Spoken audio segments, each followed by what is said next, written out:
Почитувани, изминаа 2 години откако локалната самоуправа во Ѓорче Петров ја превзема СДСМ. Помина половина мандат на Александар Наумовски и на СДСМ, а тие се уште се заспани.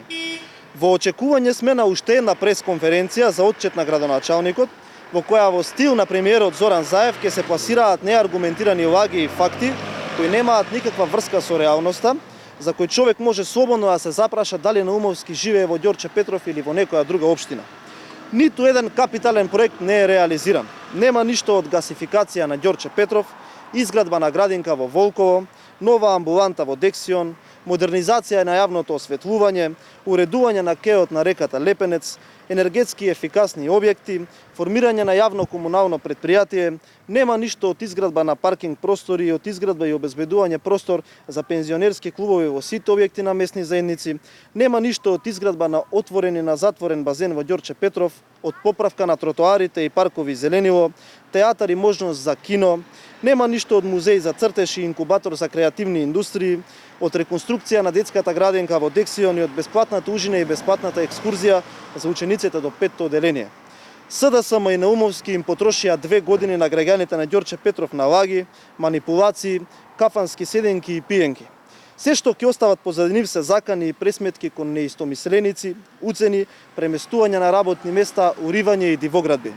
Единствено што Александар Наумовски направи за општината и за што мора да му се оддаде признание дека континуирано се ја зголемува цената на личниот имот, како во паркот во Ѓорче Петров со средување на сопствениот двор. Задолжувањето и партиските вработувања му се најсилна страна. Само за последнава година тој ја задолжи општината за 14,5 милиони денари, а за привремени вработувања се одлеваат 12 милиони денари. Она по што е најпознат, седенките по околните ресторанчиња се плаќаат со 1,5 милиони денари народни пари. Наумовски ветуваше дека ќе ја запре урбанизацијата во урбаниот дел на Ѓорче Петров, а донесе детален урбанистички план со над 100 нови згради. Дивоградби никнуваат насекаде низ општината.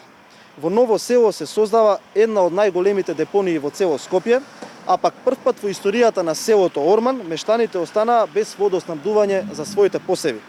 Населбата Даме Груев воопшто и не постои во нивните планови. Трговскиот центар во Мирче Ацев остана само на хартија. Новата општинска зграда наместо да почне да работи, може да служи само како споменик на заевизмот. Ветуваше ново училиште во Хром, а ги подели учениците на половина и создаде субстандардни услови за најмладите. Нивната неспособност се покажува до таа мера што и оставените проекти од ВМРО ДПМН не можат ниту да ги започнат, а тие што се започнати не се ниту до половина завршени. Таков е случајот со фекалната канализација и 36 улици во Волково, со спортската сала во основното училиште Јоаким Крчовски, со улицата Борис Сарафов и ред други. Заклучокот е едноставен. Ѓорче Петров никогаш немала понеспособна локална самоуправа и понеспособен градоначалник. Почитувани, нивната политика е поразена. Паднаа маските и народот го виде вистинското лице на СДСМ.